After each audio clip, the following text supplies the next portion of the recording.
जय श्री हरि विष्णु। दोस्तों, आपको मेरे चैनल में स्वागत है। आज हम आपको फिर से पौराणिक कथा सुनाएंगे जो बहुत ही रुचिकर, शिक्षाप्रद और प्रेरणादायी है। तो दोस्तों, कथा पूरी सुनिएगा, तभी समझ में आएगा और अच्छी भी लगेगी, बहुत ही अच्छी है। और कथा अच्छी लगे तो प्लीज लाइक सब्सक्राइब करना ना भूलिएगा। आज हम आपको नाग पंचमी की व्रत कथा बताएंगे। सालों पहले एक नगर में सेठ के 7 बेटे थे। सभी की शादी सेठ ने समय के रहते करवा दिया था। सातों बहू मिलकर घर का काम किया करती थी। उन सभी में सेठ की सबसे छोटी बहू बहुत संस्कारी थी।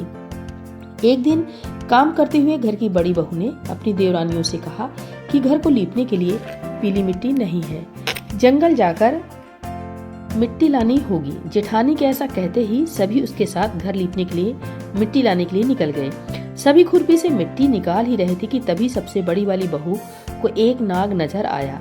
उसे मारने के लिए जैसे ही बड़ी वाली बहू ने खुरपी उठाई, वैसे ही सबसे छोटी बहू ने कहा, जेठानी जी से मत मारिए, इसकी कोई गलती नहीं है, जंगल तो इनका घर है। अपनी देवरानी की बात मानकर उसने नाग को कुछ नहीं किया। तभी उस छोटी बहू ने नाग से कहा कि आप एक जगह पर अलग से बैठ जाइए, हम तब तक मिट्टी खोदते हैं, फिर आपके पास आएंगे। इतना कहकर सभी मिट्टी निकालने लगे और कुछ देर बाद घर चले गए। सभी के दिमाग से नाग वाली बात निकल गई थी। अगले दिन छोटी बहू को अचानक से याद आया कि उसने नाग को इंतजार करने के लिए कहा था। वो तुरंत अपनी सभी जेठानियों को अपने साथ लेकर नाग के पास चली गई। वहाँ देखा तो वो नाग उन सभी के इंतजार में उसी जगह पर बैठा हुआ था। नाग को देखते ही छोटी बहू ने प्यार से कहा, भैया कल हम लोग आपके पास आना भूल गए थे, उस बात के लिए आप हमें माफ कर दीजिए। जवाब में नाग बोला, तुमने मुझे भाई कहा है इसलिए मैं तुम्हें दंड नहीं दे रहा हूँ, नहीं तो अब तक मैं तुम्हें डस चुका होता। आज के बाद तुम हमेशा के लिए मेरी बहन रहोगी। अब तुम अपने भाई से कोई वरदान मांग लो, मैं तुमसे बहुत खुश हूँ। इतना सब सुनने के बाद छोटी बहू ने नाग को बोला, मेरा कोई भी सगा भाई नहीं है, इसलिए मैंने आपको भाई कहा था। अब से आप मेरे भाई हो। अब हरदम मेरी रक्षा करना आपका फर्ज है। बस यही वरदान मुझे आपसे चाहिए। नाग ने हर कदम पर साथ देने का वादा किया और अपने रास्ते पर निकल गया। सेठ की सारी बहू भी अपने घर लौट गईं। कुछ समय बाद नाग इंसान का रूप बनाकर अपनी बहन से मिलने सेठ के घर गया। उसने सेठ से कहा कि मेरी छोटी बहन को बुला दो, वो आपकी छोटी बहू है।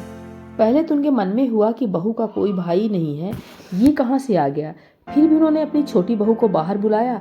नाग ने फिर साथ में बहन को अपने घर लेकर जाने की बात की। सेठ ने इसकी भी आज्ञा दे दी। तभी नाग ने अपनी बहन से पूछा, कहीं तुम मुझे भूल तो नहीं गई हो ना। जवाब में बहन बोली, नहीं भैया, मैं आपको बिल्कुल नहीं भूली हूँ।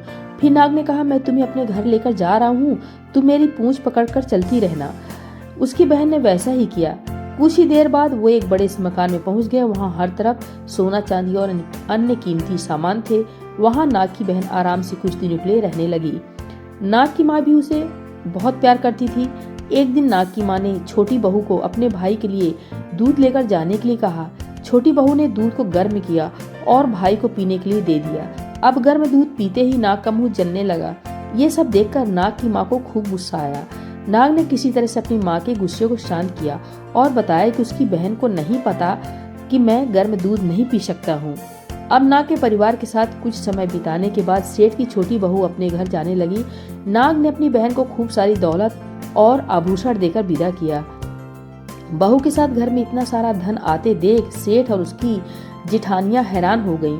एक दिन नाग की बहन को घर की बड़ी बहू ने कहा कि तुम अपने भाई से सोना और चांदी लेकर आओ, उसके पास तो खूब पैसा है, वो तुम्हें मना नहीं करेगा। छोटी बहू ने अपने भाई से नाग को यह बात बताई। उसके बारे में पता चलते ही नाग ने अपनी बहन का घर तरह तरह के आभूषणों से भर दिया। सभी जेवरातों में से एक हीरे का बेशकीमती हार था। उसे देखते ही हर किसी का मन उस पर आ जाता था। होते होते उस हीरे की हार की खबर राज्य की रानी तक पहुंची। उसने छोटी बहू से हार लेकर अपने पास रख लिया। दुखी होकर सेठ की छोटी बहू ने अपने भाई को इसके बारे में बताया।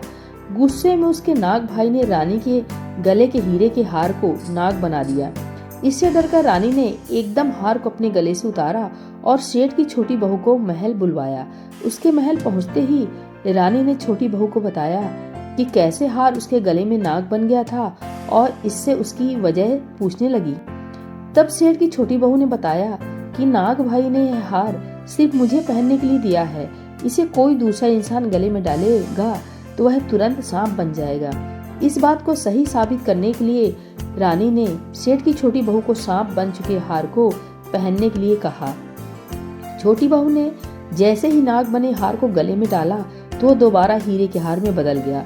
महारानी ने यह सब होते देख खुद अपनी आंखों से देखा और हैरान रह गई।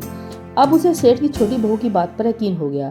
उसने हार छोटी बहू को अपने साथ लेकर जाने के लिए कहा। इतना सब होने के बाद रानी ने सेठ की छोटी बहू को कुछ सोने की मुद्राएं देकर अपने महल से विदा कर दिया। अब सेठ की छोटी बहू घर में सोने के सिक्के लेकर पहुंची। यह सब देखकर सेठ की बड़ी बहू को जलन होने लगी। उसने सोचा कि क्यों ना ऐसा कुछ किया जाए जिससे देवरानी परेशान हो जाए। उसने अपने देवर से पूछा, आखिर तुम्हारी पत्नी को इतने आभूषण, धन, ये सब कुछ कैसे मिल रहा है? तुम्हें इस पर ध्यान देना चाहिए। यूं ही तो कोई किसी को इतना सारा धन, जेवरात और सोने के सिक्के नहीं दे देता है। पता करो कि आखिर क्या मामला है। भाभी से अपनी पत्नी के बारे में इतना सब सुनने के बाद उसके मन में अपनी पत्नी के लिए शक पैदा हो गया। उसकी हर बात को शक भरी निगाहों से देखने लगा। एक दिन इस बारे में उसने अपनी पत्नी से बात की। खुद के लिए अपने पति से ऐसा सब सुनने के बाद वो दुखी हो गई। उसने सीधे अपने नाग भाई से मुलाकात की और अपने पति द्वारा कही गई सारी बातों के बारे में बता दिया। अपनी दुखी बहन को देखकर नाग को भी गुस्सा आया। सीधे वो अपनी बहन के पति से मिला और बोला कि अपनी बहन को जेवरात और दूसरे तोहफे मैंने दिए हैं। तुम्हें उस पर किसी भी तरह का शक करने की जरूरत नहीं है। वो बहुत ही अच्छी है और अगर आगे से कभी भी तुमने उसे कुछ गलत कहा